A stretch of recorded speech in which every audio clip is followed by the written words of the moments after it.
Alright, guys, here it is, our Friday night review, and we're going to be going through the Sharks and the Cowboys to start us off. And 26-24 defeat from the Cowboys just left it a bit too late. Actually, Sharks got out to close to a 20-point lead there at one point, and just weren't good enough to claw it back. And obviously a bit of a contentious sin bin in the last 10 minutes there, which don't know if it actually would have helped because we were scoring tries anyway. So Kyle Felt's little try in the corner was pretty skillful, just pretty smart to be fair. But 85 points for him, a solid game. But for someone who's that cheap, there's a reason why he's that cheap. He's not going to be a solid option going forward. But a nice big score for him. Dearden's the one we've been talking about pretty regularly on this channel last few weeks, and as someone we would be looking to watch in this game and see how they go. So in terms of his scoring, he obviously got a try assist and a try pretty early in the game, which got him out to a good score. But a 67 is a really nice one at 410k. He's going to be a little bit more expensive than that, but not too much, as he had a fairly high break even to coming into this week. But he's someone that could make a little bit of cash and turn into a really good scorer in this Cowboys side as he begins needing to do more in this team and gets more comfortable. Obviously, he's only been there for a few weeks, so that's something to think about as well. But if we look at his base stats, we've got 22 tackles, 10 points in the kick meters for 32, and then 87 run meters. So if we drop that run meters down to about a 40 as like a standard, then you're looking at 36 points just in base, which is really nice. And obviously, 4 missed tackles in that. But for someone who is a solid footy player and is going to get the try assists and stuff like that as well, then you'd be looking at like a 40 plus average going forward. And if that's the case, then you're going to see him get 100 or so thousand in price rises for someone that plays in 17 and could really help your squad. My only concern is the fact that I don't think he's going to be a keeper. Look, he could get closer to like a 40, high 40s, sort of 50 average, but I don't think that's going to be enough in the halves for you to actually play him on a regular basis, come the back end of the year when we actually have a really strong side together. So keep that in mind if you're looking to pick up Dearden. But if you do have a lot of trades, then you can pick him up as a pretty decent scorer, and also someone's going to make a bit of cash for you, and then you can move him on, upgrade him to one of the gun halves that you might want, whether it's a DCE, a Hughes, or something like that, and you can go from there. But Woodsy with 62, not relevant in the fantasy world, but 64 Johnson is really, really solid. So again, another 30 points in kick meters and 11 tackles, which is great for a 41 base average, kicking goals as well. So all he needed there was a line break and a try assist, and that gets him up to that 60 points, which is awesome. And I was expecting him to average somewhere in the mid 50s, and a 60 first up is really cool. So I think we picked him up in the people squad, which was good. And really happy with that effort. And anyone else who picked him up, I think he was fairly popular this week, and still only a 2% owner. So a really good pod at this stage of the year. And if you're getting 60s out of him regularly, you'd be really happy. Drinkwater obviously did take a little bit more of the kick meters. So that's something to think about with Dearden as well. That Drink is still kicking a fair bit, but a nice 112 meters, 17 tackles, and 6 tackle breaks there for a 59 for him. Scoring much better than he did last year in the end. Will Kennedy has actually scored really well since he had that negative game. So, again, not an option at this stage. Too expensive, but something to mention there. Brayley with 55. Rudolph with 55 again. So, coming off his 53 last week, brings out a 55 in 49 minutes. So, really, really strong on both sides of the ball at the moment. 57 in base there, just, with 4 missed tackles and 2 tackle breaks there. So, a really solid game for Toby. And if he can keep this up, he becomes a solid option. But again, I don't think he's a keeper. He's averaged 42.7 for the year. Averaging about 40 coming into before the last 2 games. So for me, he's not really a great option, as you'll have to trade him out again. Following the next bunch of weeks. That you need him for a scorer, and then you probably won't want him after that. So that's that. Holmes with 53, and he's someone that, again, we can keep an eye on in that wing fullback position, but I just think there's so many really good options. You can get Walsh for a fair bit cheaper, and then we're going to be looking to pick up, Paps and these types of guys after, around 18, 19. You got Trebojevic, you got all the guns. I can't even think of them anymore. Oh, well, you know what I'm talking about.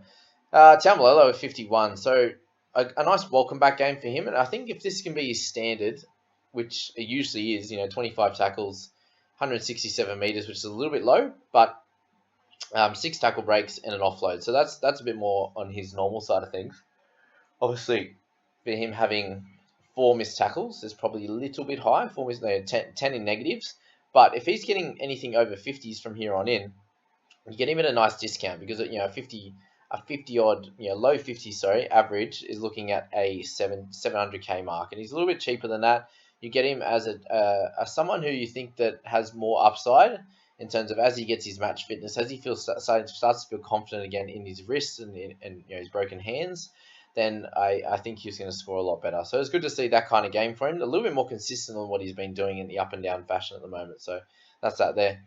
Ronaldo, he's someone that I've been really really interested in, not as bringing into my squad. I've had a slight thought of it, but at 413k, he has the potential to be close to a keeper level wing fullback. But if you look at his scores at the start of the year, he just was scoring really low. He's had 3 really good games in a row, and I suppose he's just in a really fine patch of form at the moment. Finding it very easy to get a line break or break through the line there. 8 tackle breaks, 150 meters there on the odd try. He's been really great. For anyone who decided to bring him in over the last few weeks. But the next one's actually an interesting one in Jarvid Bowen. I had a bunch of people ask about him, and he's been really solid. So that low 30s kind of average, and then bumps out a 50 this week, all in base really. 6 tackle breaks, did have 2 turnover tackles, but really solid score, and someone that I could see averaging 35 to 40 in that centre position, but it's going to be a little bit too expensive after this week. So that's that. Jesse Ramien's the other interesting one in this team to talk about with 44, and again no tries that we're looking at here, but 10 tackles, which is fairly similar standard for him, 160 meters and 6 tackle breaks, so a really solid performance for him. And if he can start to get those attacking stats with the tries and try assists, he could be someone that continues to go really big and gets those 50s, 60s, 70s. And averages a nice one for you. So 49 average right now. I can see that dropping down to about a 45 average going forward, but you've got someone as definitely a keeper in the centers when they don't have too much of a attacking stat game. When they can still get a 40 odd, that's a really really good sign that you've got a really strong keeper in your team. So that's that there. Will Chambers finally had a decent score. I can't believe people actually were talking about him for Origin. He's past it, isn't he? Way past it. Anyway. Gilbert, just not as good as he was last year. He's obviously playing limited minutes too. The PPM's nice, but just not getting the opportunity to play big minutes there. Talangi, he becomes someone that you continue holding after round 17. Then you can move him on if you do have him at this stage. Other than that, we've got Moylan, and how many people were talking up Moyles, and then he has 3 good games, and then has 23 and a 21. So. Can we put it to bed that Moylan's a good fantasy option? I think we can, surely, because it's just not good enough.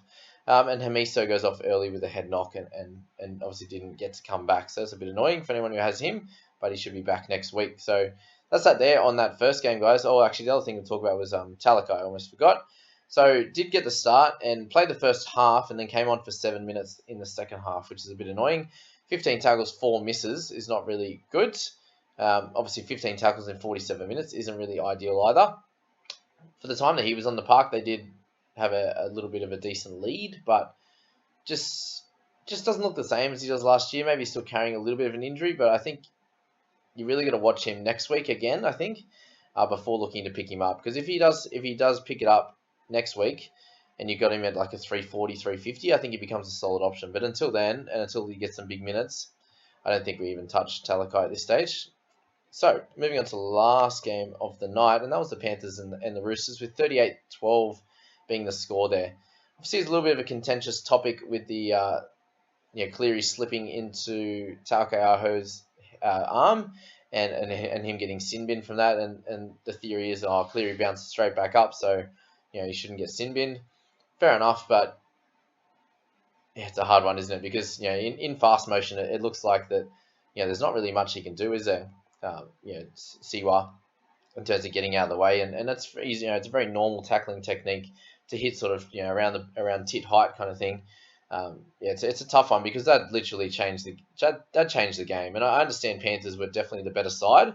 If you're looking at just the second half, for example, when everything was back to normal, I just think the momentum that they built with him off the park, they did have a fair bit of ball through that period, but it definitely swayed the game. I'm not sure if they would have won, but I think the score would have been a lot closer because Roosters started really well and Panthers not so much. So, but just in general, I think Cleary's just getting better and better every week, and his control over the game, and he's got three forced dropbacks there, and how many times did he kick really well and get them trapped in the corner, or turn Tedesco around, and for someone when you got a really strong back three like the Roosters do, for him to kick the ball that well and get them in tough positions coming out of trouble, I think was sort of the name of the game, and why they're able to win so well and put on so much pressure really. But Cleary, I can't believe he's almost averaging 100 and it's round 15. It's just absolutely incredible.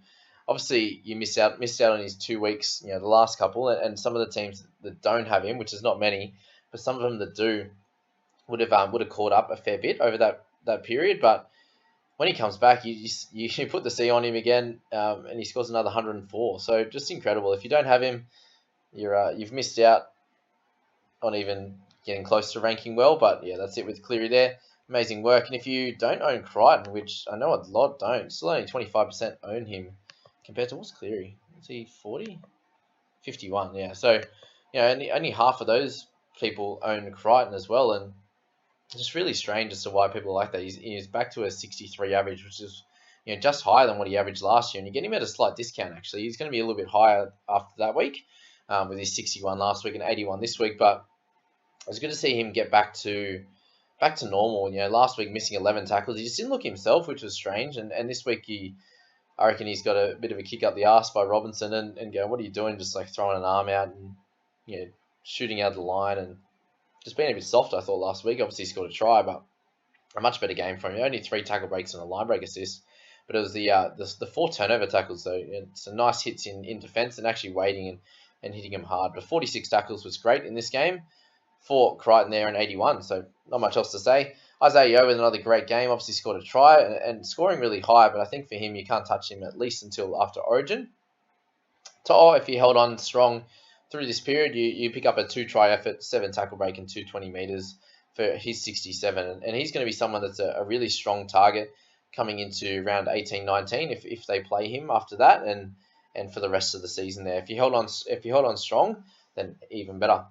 All right, Lamb with 56. Again, someone we've mentioned, but I just don't think his average is going to be good enough to become a keeper or make a lot of money for you to trade him out. So, his up and down scoring is okay, but not enough for me anyway, in my thoughts. All right, Teddy, 50. So he's obviously, that score is better than what he's priced at, so you can't really complain with that. But, and in a team that didn't really get to go very well, he did have 2 forced dropouts, 170 metres, 9 tackle breaks, so you can't complain with that. No attacking stats for still a 50. You take that every day of the week. All right, Fisher Harris has actually dropped his average a fair bit over the last few weeks and still running really damagingly. I just think a lot of teams are actually really focusing on him now that he really stepped up that sort of month beforehand, and now he's not getting the attacking stats that he was. So a tick under 50 over the last few weeks, but again, I'd be holding steady with him. I had a few people thinking about moving him on, and I think that's probably a silly idea. Matty Burton with 44, so still a nice solid score for your half or centre. You just keep holding on to him, I think, and you can possibly move him on in round 17. But then you got the question of will they rest Cleary or Luai in round 18, and it's probably they probably should, I think. They're going to be at the top of the ladder in the top 2 kind of thing for the whole year, so I think that'd be smart to do. But you can trade him out in 17 if you need another player, but I think you can probably wait until like a 19 and move him on from there. All right, Kieran with 43 in his 51 minutes. Obviously, he scored a nice try, and if you went for the Verrills combo, pick up over the Kieran, obviously you knew that Kieran was going to get more minutes this week, but the question will be what will happen with Verrills' minutes going forward. And I ended up making a last-minute change in my squad and bringing in Averillo, so traded out Dewey and also Spencer Lanu, and picked up Verrills. And I decided to do that. I decided to keep Laurie just for the fact that I could have some wing fullback cover. Bringing in Averillo meant I have obviously great centre cover, but also some halves cover, as I only have Fogs and Cleary. That was the theory there. So if you didn't know that, I mentioned in the Discord, I pinged everyone there and told them what was going on. But yeah, Kieran was obviously a solid option as well, just that 30k more expensive. Hargraves didn't have to play as big of a game, but still 68 minutes, which is crazy as to why these guys are playing so heavy minutes. But obviously they've got a bunch of rookies on the bench and just a decimated club at the moment, unfortunately. But really good to see how resilient they were going the whole way into this game, and they were really pushing to try and get a couple of tries at the end too. Just didn't really happen with how good the Panthers defense has been. All right, Capewell was 40, a nice solid score, but yeah, nothing amazing. I think most people would have moved him on. If you're sitting there with Edwards, just been slightly underwhelming. Obviously, 563k at the moment isn't anything amazing. He just hasn't been scoring the tries or setting up the tries. I think the majority of their work in the try assist category comes through obviously Cleary, but then Luai, even Burton on the edge there, getting majority of the sweep plays. They're going through him, and Edwards seems to be roaming through the middle a little bit more. So his scoring hasn't been great, but I think he's still got to hold him at this stage. With Joey Manu, so a few people were thinking about picking him up. He did end up moving into the 6 role, which allowed him to get a lot more tackles. He did have a nice try assist off a kick. Did kick for 137 metres, which is good, but the running game just completely fell away, and that's what we're missing from him in the number 1 position is that 200 metres that he gets, which builds in the tackle breaks and the offload. So yeah, not the best score for Manu. I ended up putting him in the number 5 position myself, just because I had the opportunity to do that, and with him being an early game in the week, and I could decide if he was going to get 50 or 60, I just loop him, and if he's getting this is right in the middle, isn't it? It's like 34. What do you guys think I should do? I've got Laurie or Opacek that I could leave out of the squad and put Schuster into 4 to loop him. My personal thoughts is actually leaving Laurie out as they're against the Storm, and Opacek is against the Eels are up against the Dogs. So I'm feeling a decent score from him in the centres there. And Laurie there's every chance that he could come out and get a 20. So I'm tempted just to take the 34 just to be safe. But what do you reckon? Do I be safe or do I go all in? I was hoping that his score would be a little bit higher than that, closer to like a 40. There was a time there when he went off, and I was like, oh, did I do the master stroke and keep him out? Luckily, or but he came on and played all right there. Talakai over 33, still not a great option. I know people keep looking at him. Stephen Crichton, I think, is getting closer to a sell. If you still own him, you get him at a decent price and you can move him on for a nice score. But yeah, that 38 average again, just very similar to last year. Even when he scores tries, it's hard for him to do really well. He's not someone that gets really high run meters and not someone that gets a lot of tackle breaks or offloads there. Even when he's a really really good player, and I think he's really maturing into a strong NRL player. Coruscant with 24 in his 54 minutes. Obviously, he had a bit of a head knock as well, and that's probably rocked him about a bit. Didn't actually run the ball at all, which is probably a straight indication as to how he was feeling. But yeah, after such a massive score last week to come back down to earth like that is not ideal. All right, Verrill. So for those of you that brought him in, still not running the ball, which hopefully will start to happen after he plays a few more games, a little bit more regular footy. But it's good to see him just return from his eye injury, and hopefully in that round 17 I picked him up, but we can get like around that 30 or 40 mark with a few extra minutes there. So, but it's good to see him play 38 minutes and look okay out there. Other blokes we'll talk about is Spencer with 23 in the 24 minutes there, so nothing crazy for him, but kind of just his normal efforts.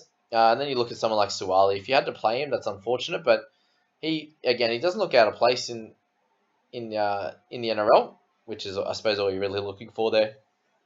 And with how decimated this squad is, he'll play a few extra games this year, and definitely in 17, which we'll just use as a cash out there. Same with Verrills.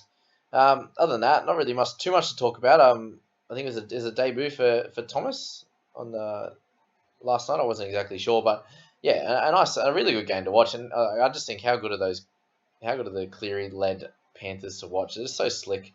And score some amazing tries. So that's that, guys. I hope you enjoyed that. Please like and subscribe. If you'd really like to support this channel, that's the best way to do it. I really appreciate that, and we'll catch you in the Saturday games, guys. I hope you enjoy those games and enjoy the Saturday slate, and we'll go from there. Have a good one, guys. Bye bye.